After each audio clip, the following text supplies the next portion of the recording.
Ok. Bonjour monsieur. Bonjour.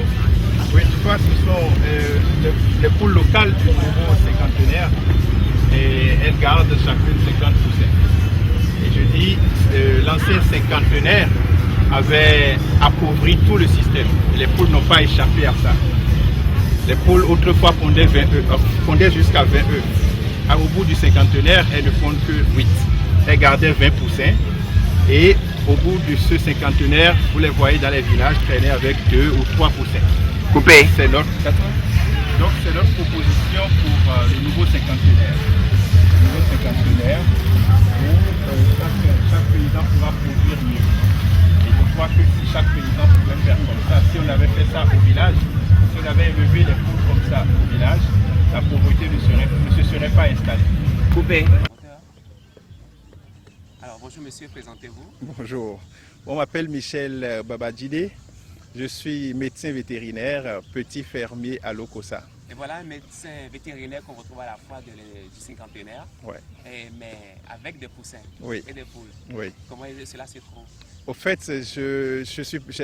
j'ai initié la maison du paysan, qui est juste une réponse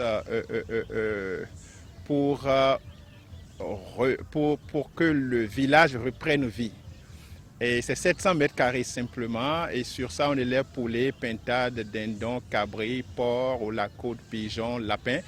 Sur les 700 mètres carrés, on fait 2000 lapins par an, 2000 poulets pintades par an, une soixantaine de porcs par an, et 200 au la côte par an, ainsi de suite. Je dis, c'est ce que devrait être la maison d'un paysan si l'université avait atteint ses objectifs de formation des cadres. Alors, nous allons essayer de parler de ce que vous faites ici. On a vu quand même des populations de poussins assez... Oui, depuis 4 ans, j'ai pris comme tradition d'amener à la foire les poules qui ont le nombre de poussins équivalent à l'année d'indépendance. Donc, en somme, on a 50 poussins au moins. On a 50 poussins. Les poules du cinquantenaire qui ont 50 poussins chacune. Et je dis, c'est mon apport. C'est mon apport pour le nouveau cinquantenaire. L'ancien cinquantenaire a appauvri tout le système. Les poules n'ont pas échappé à ça. Avant, elles pondaient jusqu'à 20 œufs. Aujourd'hui, elles s'arrêtent à pondre 8. Avant, elles gardaient 20 poussins. Maintenant, elles se promènent avec 2-3 poussins derrière. Et je dis, on ne peut pas... c'est normal que la pauvreté se soit installée au village. Donc, c'est notre proposition pour le nouveau cinquantenaire. Et nous avons mis en place des techniques qui permettent, à partir de 10 poules locales, de produire 300 poulets vivants en 6 mois. C'est tout simple. La poule qui s'apprête à couver 10 œufs, nous la poussons à pondre 4 à 5 œufs en plus par la saillie dirigée. Nous appelons le coq et il monte la poule. Et ça change la physiologie de la poule. Et elle peut pondre 4 à 5 œufs. Au moment où elle veut couver, nous lui donnons jusqu'à 20-25 œufs. Et elle couvre. Les œufs qui ne vont pas donner, on les sort, on les mange. Et quand 3 ou 4 poules font les poussins, nous rassemblons tous les poussins que nous donnons à la mère la plus méchante. Et elle les garde et les autres se remettent à pondre 2-3 semaines après. Et avec une bonne alimentation, des soins appropriés, nous pouvons produire à partir de 10 poules locales 300 poulets vivants en 6 mois. Et je crois que si chaque paysan pouvait faire ça, non seulement ils auraient atteint l'autosuffisance alimentaire, mais l'excès de production, on pourrait l'exporter. Et en plus, quand on irait au village, on pourra bien manger. On pourra bien manger. Au fait, pour moi, je suis convaincu que la pauvreté ne peut jamais être villageoise. Parce que ce n'est pas normal. Le monde a commencé par un village. Et le village a toutes les potentialités pour fabriquer. C'est le village qui devait envoyer de l'argent vers la ville, qui devait envoyer de la production vers la ville. Mais voilà, aujourd'hui, c'est l'inverse. Il faut que nous renversions la tendance. Et notre logique, c'est pour ça que nous nous battons. Depuis 17 ans qu'on est arrivé dans le pays, on est en train de se battre. C'est pour que le village vive au mieux. Il n'y a pas de raison qu'on vive pauvre au village. On vit pauvre au village simplement parce qu'on a mis en place un système de grugeage généralisé qui part du haut vers le bas. Le premier grugeur, au fait, c'est l'administration, c'est l'État béninois. Ils grugent ses fonctionnaires en leur payant un mauvais salaire. Les fonctionnaires, à leur tour, grugent l'État en organisant la corruption, la surfacturation et les projets dits de développement, dits de lutte contre la pauvreté. Et les deux ensemble se mettent ensemble pour gruger les paysans. Ils achètent la production moins chère. Le paysan se sent grugé. Lui, à son tour, il gruge la terre. Et il ramasse de la terre tout ce qu'il veut, mais sans rien donner à la terre. Et des années d'exploitation abusive ont amené la terre à la pauvreté. La terre a refusé de donner de la production. Le poulet a refusé de donner de la production parce qu'on l'a toujours grugé.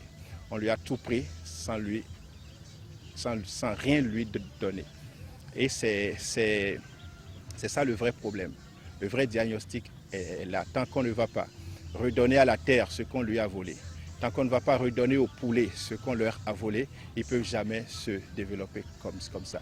Mais que ce soit la terre, les poulets, les cabris au village, ils sont encore prêts à ce que l'homme fasse son mea culpa pour les remettre ou pour recentrer le débat du développement. Et c'est tout simple, nous y croyons fermement et c'est pour ça que nous avons choisi là-bas. Ouais. Bon, tu sais, la nature est dans sa logique. La nature est dans la logique où pour être un grand roi, il faut être le meilleur serviteur. Et dans le contexte de l'agriculture, si tu veux être un grand fermier, tu dois mettre à la disposition de la terre tous les éléments dont elle a besoin pour produire de la richesse. Si tu veux être un grand fermier, tu dois mettre à la disposition des animaux, de tes ouvriers, tout ce dont ils ont besoin pour produire de la richesse. S'il manque un seul élément, la production va s'arrêter. Mais aujourd'hui, nous avons changé l'ordre des choses. Et nous voulons être rois sans être serviteurs. Et nous sommes rois en asservissant tout ce que nous voulons commander. Tout le problème se trouve là. Il faut que l'homme se remette en cause et revienne aux dispositions de départ pour produire de la richesse. On ne ment pas à la nature. On ne ment pas à la nature. Et la nature, on ne donne même pas de commandement à la nature. Mais ce qui nous a désertés, c'est la foi. Au fait, on nous a formatés de manière à ce que l'on n'aboutisse jamais au développement du village. Et ce format dans lequel on nous a mis depuis l'indépendance jusqu'à ce jour, c'est ça qui a fait que du développement comme objectif, on a mis des milliards, mais on est arrivé à la pauvreté. Et il faut qu'on se remette en cause, qu'on fasse un mea culpa pour dire, mais écoute, voilà la pédagogie qu'on est en train d'utiliser et voilà les résultats qu'on a. Et ça, ce que je dis, c'est à tous les niveaux, que ce soit au niveau politique, que ce soit au niveau religieux, et que ce soit au niveau des relations humaines, au niveau des rapports avec l'environnement, avec les autres composantes de la nature, il faut une remise en cause. Je dis souvent, ce n'est pas le poulet qui est mauvais, mais c'est l'éleveur qui est mauvais. Ce n'est pas la terre qui est mauvaise, mais c'est le cultivateur qui est mauvais. Je dis, ce n'est pas la femme qui est mauvaise, mais c'est le mari qui est mauvais. Ce n'est pas le mari qui est mauvais, c'est la femme qui est mauvaise. Nous prenons tout à l'envers.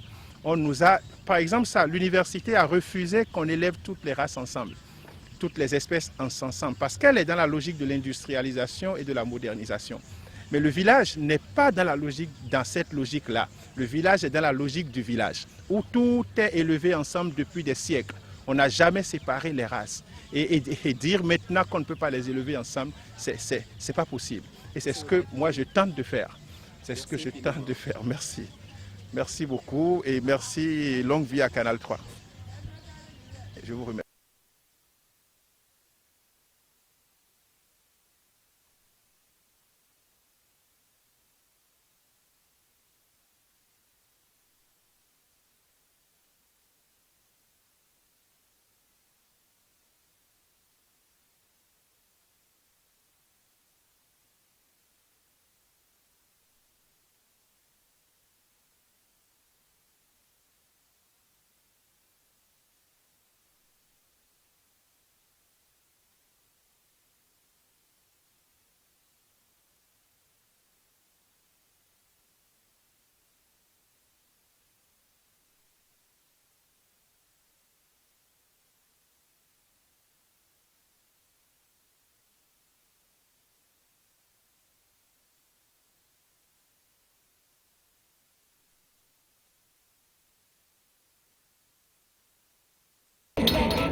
Ah,